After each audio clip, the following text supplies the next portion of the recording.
விழுப்புரம் மாவட்டம் மயிலம் அருகே சிக்னல் கோளாறு காரணமாக ரயில்கள் 1 மணி நேரம் தாமதமாக இயக்கப்பட்டதால் பயணிகள் அவதியடைந்தனர். திண்டிவனம் அருகே தென்பசியார் ரயில்வே பாலத்தின் கீழ்ப்பகுதியில் ரயில்வே ஊழியர்கள் தண்டவாளத்தை சீரமைக்கும் பணியில் ஈடுபட்டனர். அப்போது தவறுதலாக சிக்னல் வயர் துண்டிக்கப்பட்டது. தொடர்ந்து கோளாறுகள் சரி செய்யப்பட்டு சுமார் 1 மணி நேரத்திற்கும் மேல் தாமதமாக ரயில்கள் இயக்கப்பட்டன. சென்னை நோக்கி சென்ற 10க்கும் மேற்பட்ட ரயில்கள் சுமார் 1 மணி நேரத்திற்கும் மேலாக காலதாமதமாக சென்றதால் பள்ளி கல்லூரி செல்லும் மாணவர்கள் பயணிகள் கடும் அவதிக்கு உள்ளாகினர்.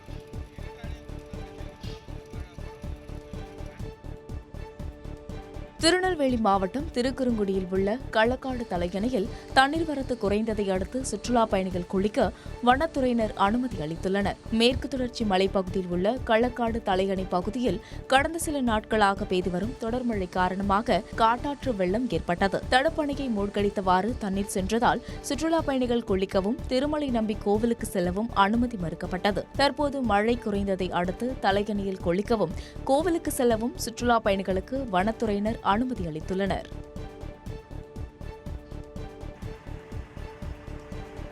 திருவள்ளூர் மாவட்ட ஆட்சியர் அலுவலக நுழைவாயில் முன்பு அங்கன்வாடி ஊழியர் மற்றும் உதவியாளர்கள் சங்கத்தினர் 500க்கும் மேற்பட்டோர் தர்ணாவில் ஈடுபட்டதால் பரபரப்பு ஏற்பட்டது. தர்ணா போராட்டத்தின் போது பதவி உயர்வு பட்டியலில் காத்திருக்கும் அங்கன்வாடி ஊழியர்களுக்கு அரசு உடனடியாக பதவி உயர்வு வழங்க வேண்டும், மே மாதம் முழுவதும் கோடை விடுமுறை விட வேண்டும், அங்கன்வாடி மையங்களில் உள்ள காலி பணியிடங்களை நிரப்ப வேண்டும் உள்ளிட்ட 4 அம்ச கோரிக்கைகளை வலியுறுத்தி கண்டன கோஷங்களை எழுப்பினர். இதனால் ஆட்சியர் அலுவலகம் முன்பு பதற்றமான சூழல் நிலவியது.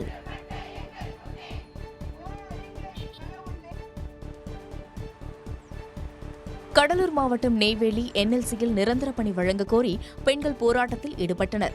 நெய்வேலி என்எல்சி இந்தியா லிமிடெட் நிறுவனத்திற்கு வீடு மற்றும் நிலங்களை கொடுத்த மக்கள் தனியார் நிறுவனத்தின் கீழ் ஒப்பந்த அடிப்படையில் என்எல்சியில் பணியாற்றி வந்தனர். இந்நிலையில் தனியார் நிறுவனத்தின் ஒப்பந்தம் வரும் 8ஆம் தேதியுடன் முடிவடைய உள்ள நிலையில் தங்களுக்கு மீண்டும் பணி வழங்க கோரியும் தற்காலிக பணியாளர்களாக இல்லாமல் நிரந்தர பணி வழங்க வேண்டும் எனவும் வலியுறுத்தி பெண்கள் 30 பேர் சுரங்கம் முன்பு ஒன்று கூடி போராட்டத்தில் ஈடுபட்டனர்.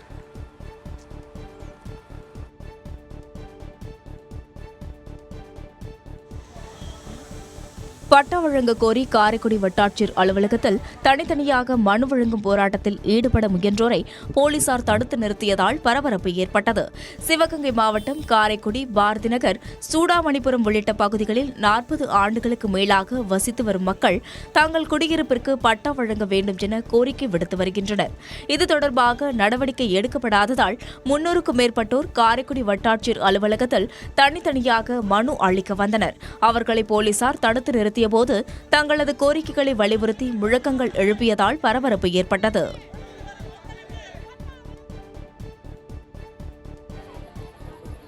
திருவாரூர் மாவட்டத்தில் கூத்தாநல்லூர் அருகே முறையாக குடிநீர் வழங்காததை கண்டித்து பொதுமக்கள் சாலை மறியல் போராட்டத்தில் ஈடுபட்டதால் போக்குவரத்து பாதிக்கப்பட்டது. கோரியார் கிராமத்தில் கடந்த 4 நாட்களாக நகராட்சி நிர்வாகம் முறையாக குடிநீர் வழங்கவில்லை என பொதுமக்கள் குற்றம் சாட்டினர். தொடர்ந்து குடிநீர் விநியோகிக்க வலியுறுத்தி திடீரென அப்பகுதி மக்கள் சாலை மறியலில் ஈடுபட்டனர். இதனால் மன்னார்குடியிலிருந்து வடபாதிமங்கலம், கொரடாசேரி, திருவாரூர், நாகப்பட்டினம், வேளாங்கண்ணி செல்லும் சாலைகளில் சுமார் 1 மணி நேரம் போக்குவரத்து பாதிக்கப்பட்டது.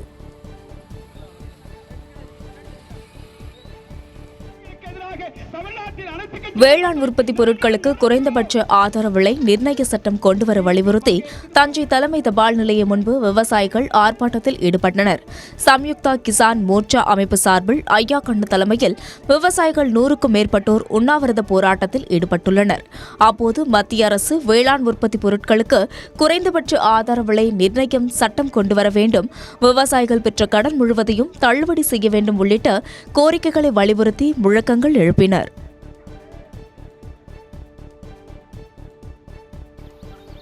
கோவை மாவட்டம் பொள்ளாச்சியில் கடும் பனிமூட்டம் நிலவியதால் பொதுமக்கள் சிரமத்திற்கு ஆளாகினர். பொள்ளாச்சி மற்றும் அதன் சுற்றுவட்டார பகுதிகளில் கடந்த சில நாட்களாக வெயிலின் தாக்கம் அதிகரித்து காணப்பட்டது. இந்நிலையில் காலை பொழுதில் பல்வேறு பகுதிகளிலும் உடுமலை தேசிய நெடுஞ்சாலை, கோவை சாலைகளிலும் கடும் பனிமூட்டம் நிலவியது. இதனால் பொதுமக்களும் வாகன ஓட்டிகளும் மிகுந்த சிரமத்திற்கு உள்ளாகினர். தொடர்ந்து எதிரே வரும் வாகனங்கள் தெரியாத அளவிற்கு பனிமூட்டம் சூழ்ந்ததால் வாகன ஓட்டிகள் முகப்பு விளக்குகளை ஒளிரவிட்டபடி சென்றனர்.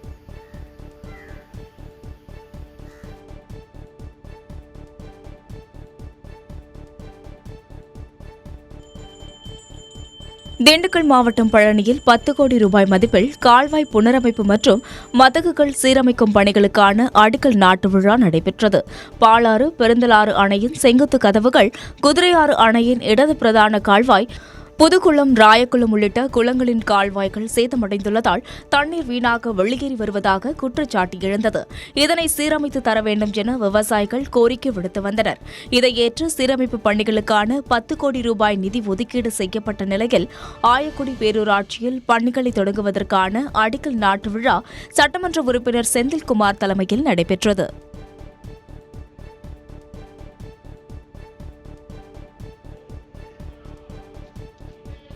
சாம்பல் புதனையொட்டி திண்டுக்கல் மாவட்டம் வத்தலகுண்டு பகுதியில் கிறிஸ்தவர்கள் தவக்காலத்தை தொடங்கினர்.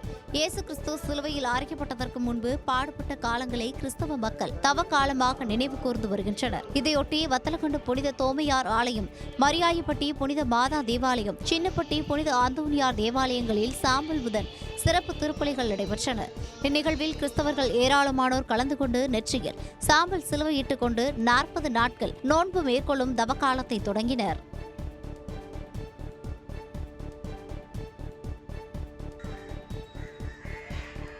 நெல்லை மாவட்டம் துரைக்குடியிருப்பில் உள்ள ஜெபமாலை ஆண்டை திருத்தலத்தில் சாம்பல் புதன் திருப்பலி நடைபெற்றது.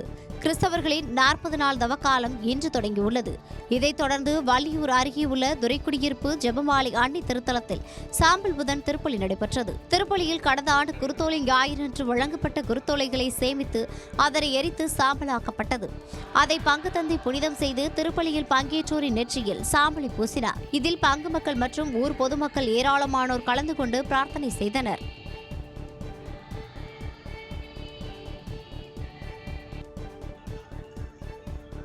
மதுரை திருப்பரங்குன்றம் முருகன் கோவிலில் பங்குனி பெருவிழா கொடியேற்றத்துடன் தொடங்கியது. முன்னதாக உற்சவர் சன்னதியில் சுப்பிரமணிய சுவாமி தெய்வானைக்கு பால், சந்தனம் உள்ளிட்ட 16 வகை சிறப்பு பொருட்கள் கொண்டு அபிஷேகம் நடைபெற்றது. அதைத் தொடர்ந்து சுப்பிரமணிய சுவாமியும் தெய்வானை அம்மனும் கோவில் கம்பத்தடி மண்டபத்தில் எழுந்தருள பங்குனி பெருவிழாவிற்கான கொடியேற்றம் நடைபெற்றது. இதையடுத்து நாள்தோறும் தங்க பல்லக்கு, குதிரை, வெள்ளி யானை உள்ளிட்ட வாகனங்களில் சாமி வீதி உலா நடைபெறும் என தெரிவிக்கப்பட்டுள்ளது. கொடியேற்றத்தில் பக்தர்கள் ஏராளமானோர் கலந்து கொண்டு சாமி தரிசனம் செய்தனர். மாசி பெருவிழாவை ஒட்டி திருவள்ளூர் மாவட்டம் திருத்தணி சுப்பிரமணிய சுவாமி கோவிலில் சிம்ம வாகனத்தில் முருகப்பெருமான் எழுந்தருளி வீதி உலா சென்றார். மாசி பெருவிழாவின் 3ஆம் நாளை ஒட்டி மூலவருக்கு சிறப்பு அபிஷேக பூஜைகள் நடைபெற்று தங்க ஆபரணங்கள் அணிவித்து மகா தீபாராதனை நடைபெற்றது. தொடர்ந்து வள்ளி தெய்வானை சமேத உற்சவ முருகப்பெருமாள் சிறப்பு மலர் அலங்காரத்தில் சிம்ம வாகனத்தில் எழுந்தருளி வீதி உலா சென்றார். மலைக்கோவிலுக்கு வருகை புரிந்த திரளான பக்தர்கள் சுவாமி தரிசனம் செய்து வழிபட்டனர்.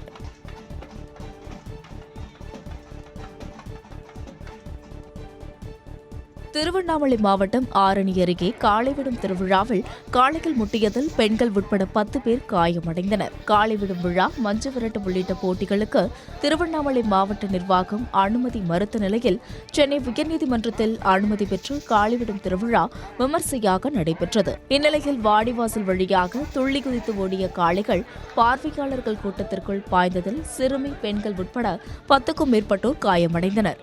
இதையடுத்து மருத்துவ குழுவினர் அவர்களை சிகிச்சைக்காக ஆரணி அரசு மருத்துவமனைக்கு அனுப்பி வைத்தனர். திருப்பத்தூர் மாவட்டம் ஆம்பூர் அருகே எருதுவிடும் விழா விமர்சையாக நடைபெற்றது. வீராங்குப்பம் கிராமத்தில் நடைபெற்ற எருதுவிடும் விழாவில் திருவண்ணாமலை, வேலூர், ராணிப்பேட்டை உள்ளிட்ட பல்வேறு பகுதிகளில் இருந்து அழைத்து வரப்பட்ட 250க்கும் மேற்பட்ட காளைகள் பங்கேற்றன. வாடிவாசல் வழியாக அவிழ்த்து விடப்பட்ட காளைகள் இலக்கை நோக்கி சீறி பாய்ந்து ஓடின. இதனையடுத்து வெற்றி பெற்ற காளைகளின் உரிமையாளர்களுக்கு பரிசு தொகை வழங்கப்பட்டது. விறுவிறுப்பாக நடைபெற்ற போட்டியினை பொதுமக்கள் உற்சாகத்தோடு கண்டுகளித்தனர்.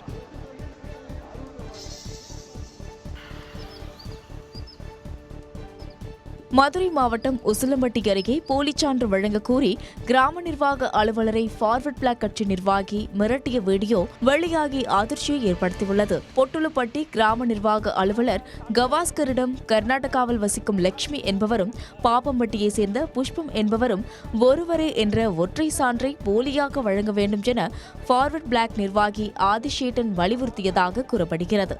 இதற்கு மறுப்பு தெரிவித்த கிராம நிர்வாக அலுவலரை அவர் தாக்க முற்பட்டு மிரட்டியதாக தெரிகிறது. புகாரின் பேரில் போலீசார் விசாரணை மேற்கொண்டு வருகின்றனர்.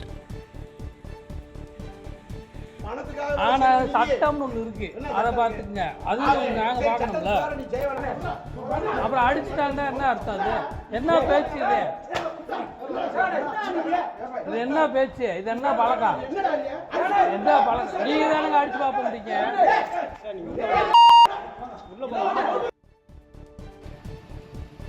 கடலூர் மாவட்டம் விருத்தாச்சலத்தில் கஞ்சா விற்பனையில் ஈடுபட்ட 5 பேரை போலீசார் கைது செய்தனர். விருத்தாச்சலம் சுற்றுவட்டார பகுதியில் ரோந்து பணியில் ஈடுபட்டிருந்த போலீசார் பரவலூர் கிராமத்தில் உள்ள பேருந்து நிலையத்தில் நின்று கொண்டிருந்த 5 பேரை பிடித்து விசாரித்தனர். அப்போது முன்னுக்கு பின் முரணாக பதிலளித்ததால் அவர்கள் வைத்திருந்த பைகளை சோதனை செய்தனர். அதில் கஞ்சா இருப்பது தெரியவந்ததை அடுத்து லிவிங்ஸ்டன், ஜெயராஜ், ஆகாஷ், விக்னேஷ், தினேஷ் ஆகியோரை கைது செய்த போலீசார் 100 கிராம் கஞ்சா, கடத்தலுக்கு பயன்படுத்தப்பட்ட இருசக்கர வாகனம் உள்ளிட்டவற்றை பறிமுதல் செய்து விசாரணை மேற்கொண்டு வருகின்றனர். திண்டுக்கல் மாவட்டம் கொடைக்கானல் செம்பிரான்குளம் பகுதியில் சேதமடைந்த வீடுகளை சீரமைத்து தர வேண்டும் என பழங்குடியின மக்கள் கோரிக்கை விடுத்துள்ளனர். செம்பிரான்குளம் கிராமத்தில் வசிக்கும் பழங்குடியினருக்கு கடந்த 10 ஆண்டுகளுக்கு முன்பு மாவட்ட நிர்வாகத்தின் சார்பில் வீடுகள் கட்டித்தரப்பட்டதாக கூறப்படுகிறது. இந்நிலையில் இப்பகுதியில் உள்ள 7 வீடுகள் சேதமடைந்து சுவர்களில் விரிசல் ஏற்பட்டு காணப்படுகின்றது. இதனால் மழைக்காலங்களில் கடும் அவதிக்குள்ளாவதாக பழங்குடியின மக்கள் வேதனை தெரிவிக்கின்றனர். தொடர்ந்து சேதமடைந்த வீடுகளை புதுப்பித்து தர வேண்டும் என்றும் மாவட்ட நிர்வாகத்திற்கு கோரிக்கை விடுத்துள்ளனர். வீடு பூரா தண்ணியா ஒழுகுதுங்க சார். ஆம்பளை இல்லாத வீடு, நான் பொம்பளை மட்டும்தான். நான் பொம்பளை தான். அங்கே இங்கேயும் பார்த்துட்டு வீட்டுக்குள்ளே படுக்க முடியாது, போக முடியாது. பிஞ்சு அம்புட்டும் கீழே விழுகுது. நான் பாட்டில் இருந்தால் தார்பாயை கட்டி அதில் தான் கஞ்சியாச்சு குடிச்சிட்டு நான் பாட்டில் வேலையை பார்த்துட்டு வீட்டில் இருக்கிறேங்க சார். போதைப் பொருளுக்கு எதிராக விழிப்புணர்வு ஏற்படுத்தும் வகையில் ராணிப்பேட்டையில் நடனக்குழுவினர் 4 மணி நேரம் நடனமாடி உலக சாதனை படைத்தனர். ராணிப்பேட்டை மாவட்டம் சிப்காட்டில் போதைப் பொருட்களுக்கு எதிராக விழிப்புணர்வு ஏற்படுத்தும் வகையில் நடனக்குழுவினரின் நடன நிகழ்ச்சி நடைபெற்றது. இதில் சிறியவர்கள் முதல் பெரியவர்கள் வரை ஏராளமானோர் பல்வேறு பிரிவுகளாக கலந்து கொண்டு 4 மணி நேரம் நடனமாடினர். இதை தி வேர்ல்டு கிங்ஸம் ரெக்கார்ட்ஸ் அமைப்பு உலக சாதனையாக அங்கீகரித்தது.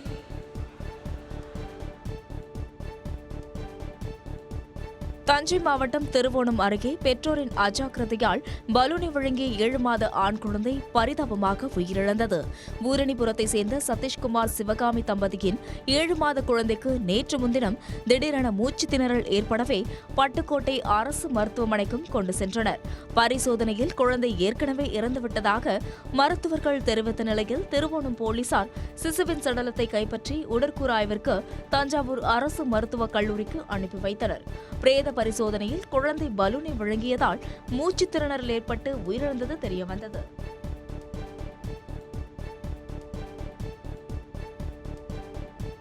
செங்கல்பட்டு மாவட்டம் மதுராந்தகம் அருகே ரயிலில் பெண்ணிடம் பாலியல் சீண்டலில் ஈடுபட்ட இளைஞருக்கு பொதுமக்கள் தர்ம அடி கொடுத்தனர். விழுப்புரத்திலிருந்து தாம்பரம் வந்த ரயிலில் மதுராந்தகத்தை சேர்ந்த 2 பெண்களிடம் ஏற்கனவே அறிமுகமான கோனேரிக்குப்பத்தை சேர்ந்த பார்த்திபன் என்பவர் பாலியல் சீண்டலில் ஈடுபட்டுள்ளார். இதையடுத்து பெண்களும் சக பயணிகளும் அவருக்கு தர்ம அடி கொடுத்து மதுராந்தகம் போலீசில் ஒப்படைத்தனர். காயமடைந்த பார்த்திபன் மருத்துவமனையில் சிகிச்சைக்கு அனுமதிக்கப்பட்ட நிலையில் செங்கல்பட்டு ரயில்வே போலீசார் வழக்கு பதிவு செய்து விசாரணை மேற்கொண்டு வருகின்றனர்.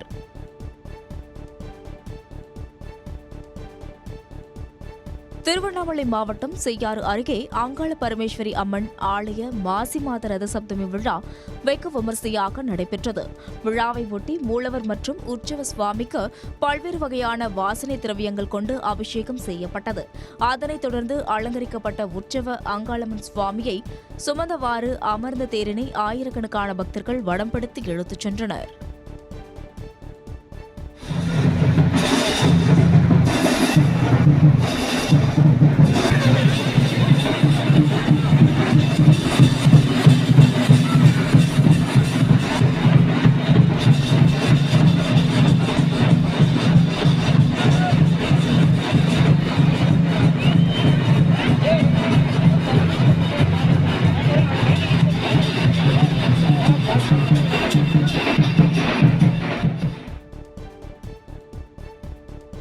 மதுரை மாவட்டம் உசிலம்பட்டி அருகே பழைய ஓய்வூதிய திட்டத்தை அமல்படுத்த வலியுறுத்தி பாலிடெக்னிக் கல்லூரி பேராசிரியர்கள் கருப்பு பேட்ஜ் அணிந்து ஆர்ப்பாட்டத்தில் ஈடுபட்டனர். உத்தப்ப நாயக்கனூர் அரசு தொழில்நுட்ப கல்லூரியில் நடைபெற்ற இந்த ஆர்ப்பாட்டத்தின் போது துறை தலைவர் மற்றும் முதல்வர் பணியிடங்களை முறைப்படுத்த வேண்டும், பணிமாறுதல் கலந்தாய்வை ஆண்டுதோறும் நடத்த வேண்டும் உள்ளிட்ட பல்வேறு அம்ச கோரிக்கைகளை வலியுறுத்தி முழக்கங்களை எழுப்பினர். இதில் 20க்கும் மேற்பட்ட பேராசிரியர்கள் கலந்து கொண்டனர்.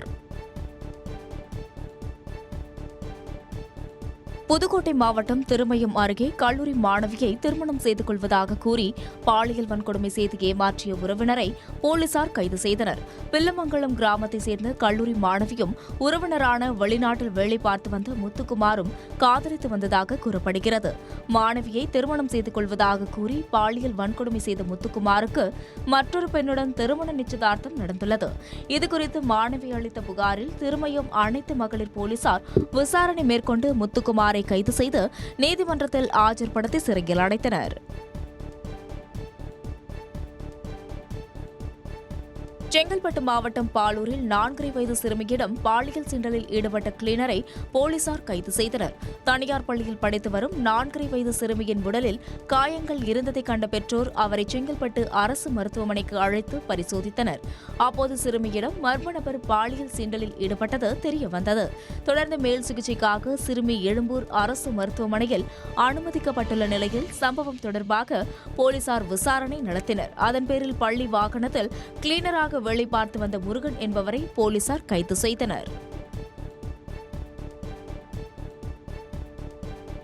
திருவாரூரில் 9ஆம் வகுப்பு மாணவர்களுக்கு பாலியல் தொல்லை கொடுத்த அரசு பள்ளி ஆசிரியரை போலீசார் கைது செய்தனர். ஈபி காலனியைச் சேர்ந்த ஸ்ரீனிவாசன் கொட்டிக்கால் பாளையம் அரசு மேல்நிலைப் பள்ளியில் ஆசிரியராக பணிபுரிந்து வருகிறார். இவர் பள்ளியில் படிக்கும் 9ஆம் வகுப்பு மாணவர்கள் 2 பாடம் எடுப்பதாக கூறி வீட்டிற்கு வரவழைத்து பாலியல் தொல்லை கொடுத்ததாக கூறப்படுகிறது. இதுகுறித்து மாணவர்கள் அளித்த புகாரின் பேரில் விசாரணை நடத்திய மாவட்ட குழந்தைகள் பாதுகாப்பு அலுவலர் காவல் நிலையத்தில் புகார் தெரிவித்தனர். அதன் பேரில் ஆசிரியர் ஸ்ரீனிவாசனை போக்சோ சட்டத்தின் கீழ் கைது செய்தனர்.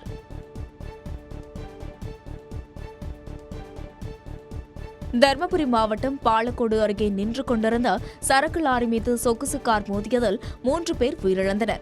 ஒசூரை சேர்ந்த அதிமுக முன்னாள் கவுன்சிலர் முனிகிருஷ்ணன் தனது நண்பர்களுடன் ஒகேனக்கலுக்கு சென்றுவிட்டு வீடு திரும்பிக் கொண்டு இருந்தார். ஜிட்டாண்ட் அள்ளி பிரிவு சாலை அருகே வந்தபோது கார் தடுப்பு சுவரில் மோதி சாலையோரம் நின்று கொண்டிருந்த சரக்கு லாரி மீது மோதியது. இந்த விபத்தில் காரை ஓட்டி வந்த முனிகிருஷ்ணன் சம்பவ இடத்திலேயே உயிரிழந்தார். பின்னால் அமர்ந்திருந்த பசவராஜ் மற்றும் ஸ்ரீனிவாஸ் தர்மபுரி அரசு மருத்துவமனையில் சிகிச்சை பலனின்றி உயிரிழந்தனர்.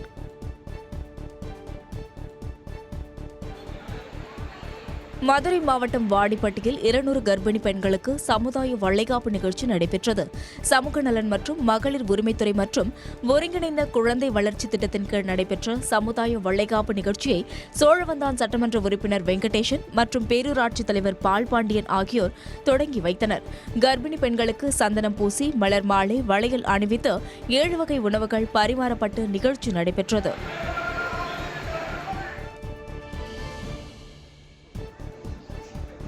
தருமபுரியில் சமூக நலத்துறையின் சார்பில் 150 கர்ப்பிணிகளுக்கு சமுதாய வளைகாப்பு நிகழ்ச்சி நடைபெற்றது. தருமபுரியில் தனியார் திருமண மண்டபத்தில் நடைபெற்ற நிகழ்ச்சியை மாவட்ட ஆட்சியர் சதீஷ் தொடங்கி வைத்தார். தொடர்ந்து 150 கர்ப்பிணி பெண்களுக்கு மஞ்சள், குங்குமம், வளையல் மற்றும் சீர்வரிசை தட்டுகள் வழங்கப்பட்டு வளைகாப்பு விழா வெகு விமரிசையாக நடைபெற்றது. தொடர்ந்து சர்க்கரை பொங்கல், தயிர் சாதம் என 5 வகையான உணவு பரிமாறப்பட்டது. இந்நிகழ்ச்சியில் நாடாளுமன்ற உறுப்பினர் மணி, திமுக மாவட்ட செயலாளர் தர்மசெல்வன் உள்ளிட்ட அரசு அதிகாரிகள் பலரும் கலந்து கொண்டனர்.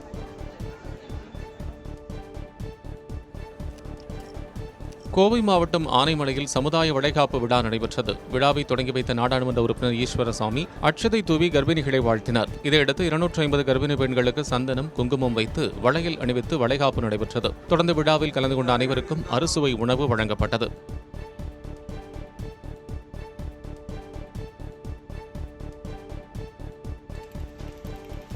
திருவள்ளூர் மாவட்டம் மீஞ்சூரில் சாலையோர ஆக்கிரமிப்புகளை அகற்ற வந்த நெடுஞ்சாலைத்துறையினரிடம் வியாபாரிகள் வாக்குவாதத்தில் ஈடுபட்டதால் பதற்றமான சூழல் நிலவியது. பொன்னேரி திருவொற்றியூர் நெடுஞ்சாலையில் போக்குவரத்து நெரிசலை குறைக்கும் வகையில் மீஞ்சூர் பஜார் சாலையில் உள்ள ஆக்கிரமிப்புகளை அகற்றும் பணியில் நெடுஞ்சாலைத்துறை அதிகாரிகள் ஈடுபட்டனர்.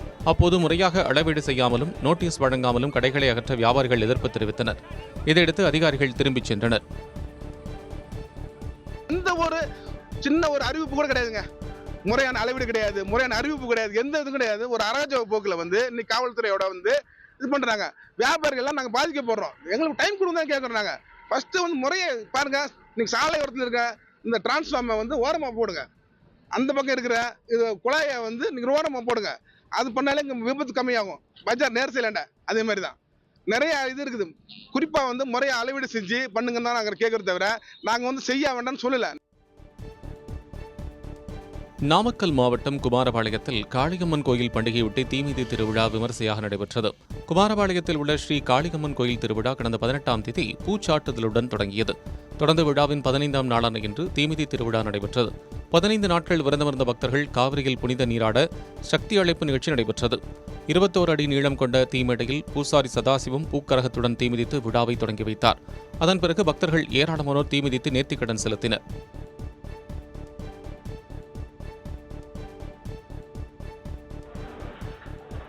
திருவள்ளூர் மாவட்டம் காக்கலூரில் உள்ள கேக் கடையை அதிமுக பிரமுகர் அடித்து நொறுக்கிய வீடியோ வெளியாகி அதிர்ச்சியை ஏற்படுத்தியுள்ளது. ஆவடி கூட்டுச்சந்தையில் உள்ள கேக் கடைக்கு ஒரு மாதத்திற்கு முன்பு வந்த அதிமுக பிரமுகர் ராஜேஷ் கேக் வாங்கிக் கொண்டு செல்போன் செயலி மூலம் பணம் அனுப்புவதாக கூறிவிட்டு சென்ற நிலையில் பணத்தை தரவில்லை என கூறப்படுகிறது. தொடர்ந்து மீண்டும் அதே கடைக்கு சென்று கேக் கேட்டு கடை உரிமையாளர் உமாகாந்தை அவர் மிரட்டியதாகவும் கூறப்படுகிறது. பணம் தராமல் கேக் கொடுக்க முடியாது என கூறியதை அடுத்து ராஜேஷ் 4 பேருடன் வந்து கடையில் இருந்த பொருட்களை அடித்து நொறுக்கிவிட்டு சென்றுள்ளார். இது தொடர்பான சிசிடிவி காட்சி வெளியாகி பரபரப்பை ஏற்படுத்தியுள்ளது.